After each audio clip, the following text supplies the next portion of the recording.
Hola amigos y amigas, soy Jorge de MT Trading y en esta video lección vamos a ver torques, fuerzas y presiones en un dron, tomando como referencia este modelo que es el dron Phantom.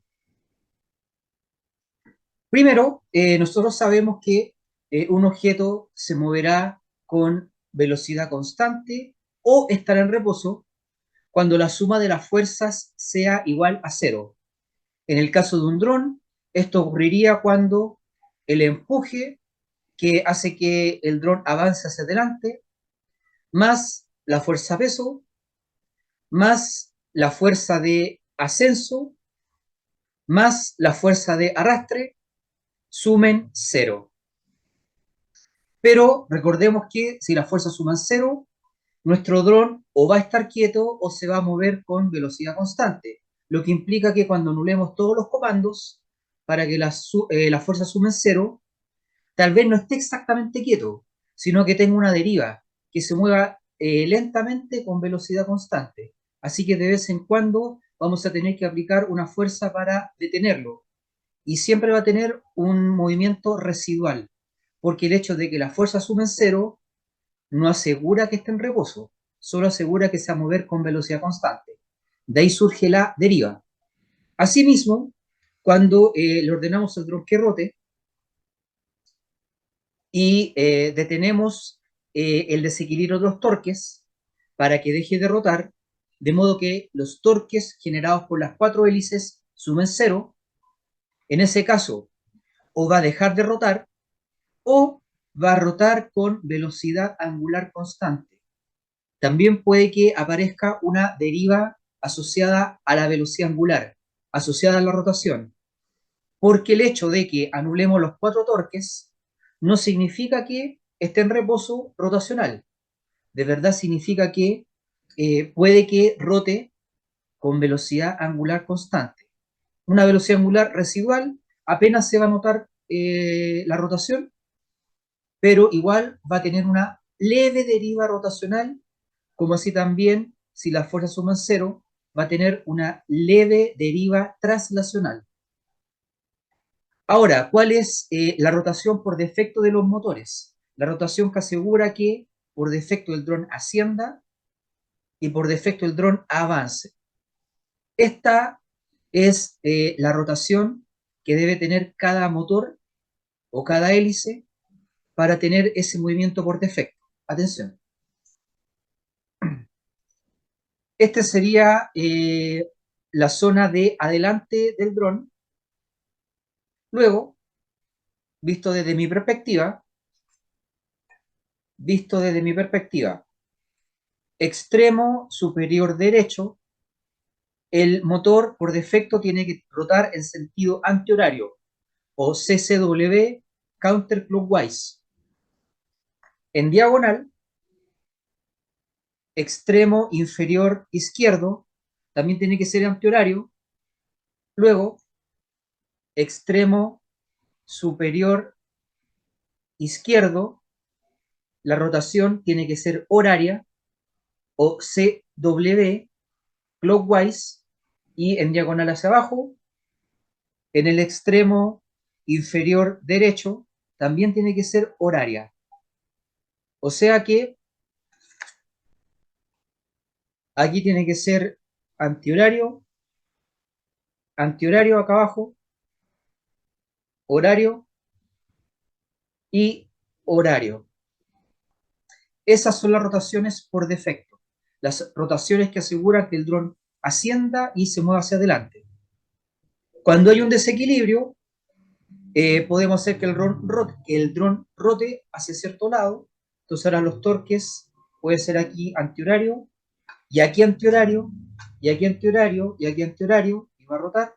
O podemos hacer que todos sean horario, entonces va a rotar para el otro lado. Pero si la configuración está como la que acabo de decir, o sea, antihorario, antihorario, horario, horario, entonces va a experimentar los movimientos por defecto, que son ascenso y avanzar hacia adelante. Ahora vamos a hablar de las fuerzas. En primer lugar, Cuando un objeto está sobre un plano, tenemos la fuerza peso y la reacción de la superficie a la fuerza peso, que es una reacción perpendicular a la superficie, y esa es la fuerza normal. Y como esto está en reposo, la suma de la fuerza normal más la fuerza peso da 0. Por otro lado, cuando un objeto está sumergido o semisumergido en un fluido, aparece la fuerza de empuje. Podría ser un barco que está semisumergido, la mitad inferior está sumergida y la mitad superior sobresale del agua y está en un fluido que es el agua. Entonces tendríamos la fuerza peso que va hacia abajo y la fuerza de empuje que va hacia arriba y que es igual al peso del fluido desalojado. O sea que si el barco, por decir un número, tiene un volumen de 100 metros cúbicos y de esos 100 metros cúbicos está sumergido la mitad, 50 metros cúbicos, entonces la fuerza de empuje va a ser el peso de 50 metros cúbicos de agua. Y si esta fuerza de empuje es igual a la fuerza peso, al peso total del barco, la suma va a dar 0, por lo tanto va a estar flotando. Por otro lado, si el empuje no alcanza a anular el peso, el objeto va a tener una fuerza neta hacia abajo o una especie de peso aparente. Se va a sentir más liviano. Por otro lado, podemos tener un objeto 100% sumergido en un fluido, como nosotros, o un dron, donde estamos 100% sumergidos en un fluido llamado atmósfera. Así que el volumen es todo nuestro volumen y el empuje, su módulo o magnitud, va a ser igual al peso correspondiente al mismo volumen, pero de aire. Entonces, si nuestro volumen, por decir un número, si nuestro volumen fuera 2 metros cúbicos, la fuerza de empuje sería el peso de 2 metros cúbicos de aire. Y eso equivale al peso de 2 kilogramos. Dado que la densidad del aire es igual a 1 kilogramo por metro cúbico. Densidad del aire, 1 kilogramo por metro cúbico. Densidad del agua, 1000 kilogramos por metro cúbico. Por otro lado, cuando un objeto se está desplazando en el aire, como un dron, vamos a tener 4 fuerzas. En primer lugar, la fuerza peso, peso del dron que apunta hacia abajo. La fuerza de sustentación, que hace que el dron se desplace hacia arriba. Si peso y sustentación están empatados, significa que se va a mantener estable o, como ya saben, tal vez con un poquito de deriva. Pero en ese caso podríamos aproximar el movimiento a estable o en reposo. Ni asciende ni desciende. Además, vamos a tener la fuerza de empuje que va hacia adelante, la fuerza que empuja al dron, la fuerza de empuje, pero a medida que se desplace en el aire, va a sentir fricción con el aire, que es la fuerza de arrastre. Como estamos en 3D, vamos a tener que poner énfasis en la diferencia entre avanzar hacia arriba y avanzar hacia adelante. Avanzar hacia arriba es ascender y avanzar hacia adelante es lo que nosotros normalmente, seres que viven en un plano, en 2 dimensiones, ¿ya? Llamamos, entre comillas, avanzar. Entonces, tenemos la fuerza de sustentación, que si la fuerza de sustentación le gana el peso, va a hacer que el dron suba. Eso lo simbolizamos con fuerza L, fuerza lift o fuerza de ascenso. Por otro lado, tenemos la fuerza peso, que empuja hacia abajo, ¿ya? Que hace que el dron por defecto, si se apagan los motores, va a caer. Además tenemos la fuerza que hace que el dron avance hacia adelante, que en este caso se llama empuje, no confundir con la otra fuerza de empuje.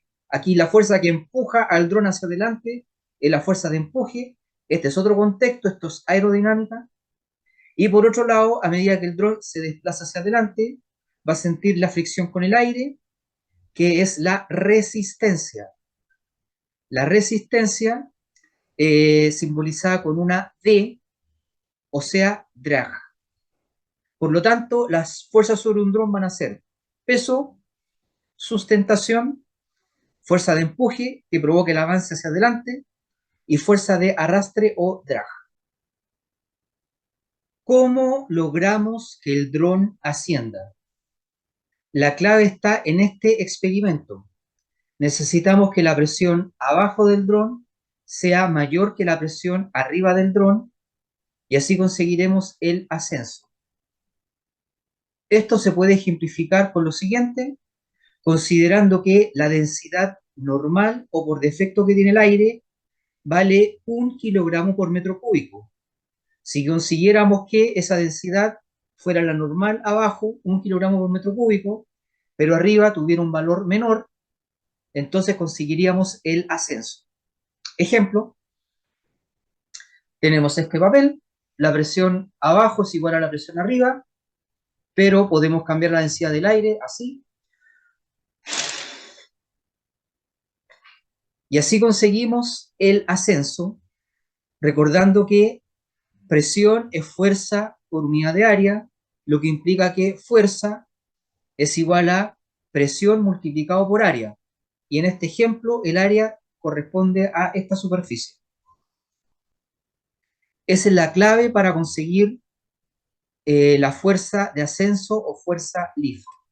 Necesitamos cambiar las densidades y eso lo conseguimos con las aspas o hélices del dron, que generan una presión conocida como presión dinámica.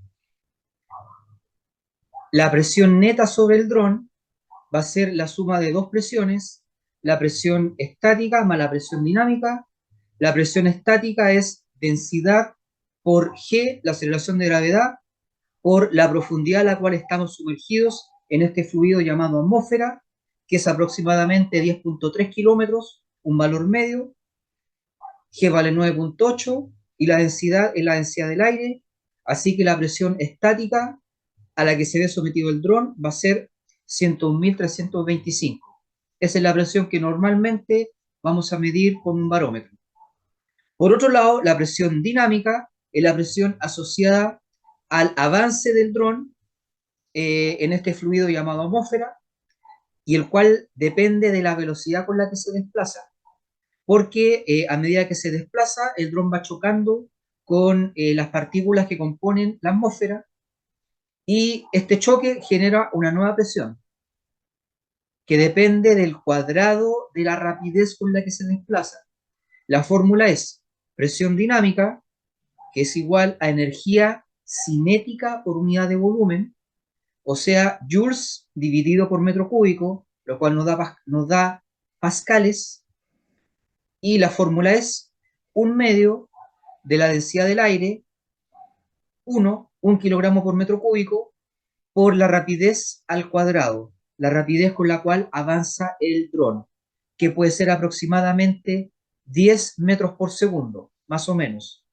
Si usamos estos valores, densidad igual a 1, rapidez de avance igual a 10 metros por segundo, vamos a obtener que la presión dinámica va a ser aproximadamente 50 pascales. Ahora, lo interesante de esto es que la fuerza de ascenso, la fuerza de sustentación, o L, lift, y asimismo la fuerza de arrastre, la fuerza drag, ambas dependen de la presión dinámica, ambas dependen de 1/2 de la densidad por la rapidez al cuadrado. Y como acabamos de ver, este valor es del orden de 50 pascales, teniéndose en mente ambas fuerzas, tanto L como D, tanto lift como drag, van a ser igual a la presión dinámica por el área. Presión por área es fuerza. Y todo eso por un factor de corrección que es el coeficiente correspondiente, ya sea C sub L, coeficiente lift, o C sub D, coeficiente drag. Por si acaso, el área que utilizamos en estas fórmulas corresponde, en el caso de la fuerza de sustentación o la fuerza de ascenso, sería esta superficie, Y en el caso de la fuerza drag, la fuerza de arrastre, si el dron está avanzando hacia adelante, valga la redundancia, sería la proyección de esta superficie. ¿Ya? Cuando el dron avanza, sería esta área proyectada, un área efectiva, un cross-section efectivo. Resumiendo entonces, la fuerza de sustentación va a ser igual a la presión dinámica por el área, por el coeficiente de sustentación, un factor de corrección, asociado a la forma aerodinámica de nuestro dron. Y por otro lado, la fuerza de arrastre va a ser también la presión dinámica por el área efectiva, por el área efectiva, y por el factor de corrección, que es el coeficiente C sub D, el coeficiente de arrastre.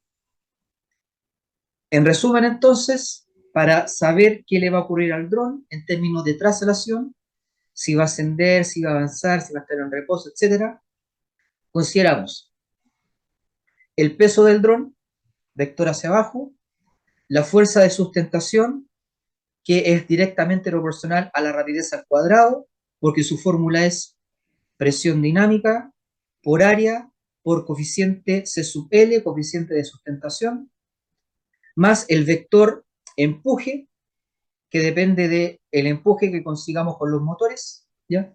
Más el vector fuerza de arrastre o fricción con el aire, ¿ya?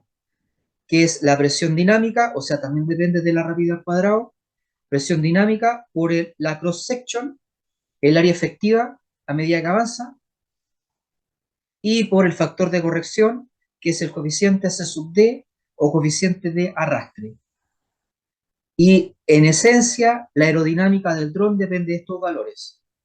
Considerando que se considera un dron profesional, una masa sobre 250 gramos, eso es como el valor estándar, bajo 250 gramos, se podría considerar que es un dron de juguete, que no está limitado por las restricciones legales de cada país. Se supone que un dron con una masa menor que 250 gramos no es peligroso si falla o si choca con alguien, igual puede hacer daño, pero no tanto.